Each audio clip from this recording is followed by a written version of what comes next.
যেই কারণে এই জুলাই আগস্ট সংগঠিত হয়েছে সেটা ছিল কি একটি ফ্যাসিবাদের বিরুদ্ধে সংগ্রাম করা।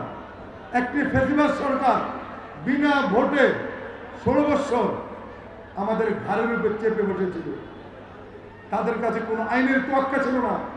যাকে তাকে গ্রেপ্তার করে তাদের ইচ্ছা মতো হত্যা করা হতো, গুম করা হতো। এখানে কিন্তু একজন গুম করা ছাত্রনেতা আছে, আনিসুর রহমান খোকন। আল্লাহর রহমতে আমরা তাকে ফেরত পেয়েছি। আজকে খোকনও কিন্তু আমাদের মাঝে ফিরে আসছে একমাত্র আল্লাহর কারণে।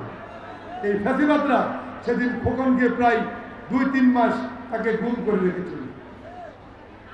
আজকে এই ফ্যাসিবাদদের কারণে কিন্তু আমরা কিন্তু এই আন্দোলন সংগ্রাম এই জুলাই মাস সংগঠিত হয়েছিল। আমরা 16 বছর এদের বিরুদ্ধে আন্দোলন করেছি। 1000-এর অধিক সহযোদ্ধা এদের বিরুদ্ধে আন্দোলন করতে যা শহীদ হয়েছে। শুধু এক জুলাই আগস্ট আন্দোলনে বিএনপির 450 নেতাকর্মী শহীদ হয়েছে।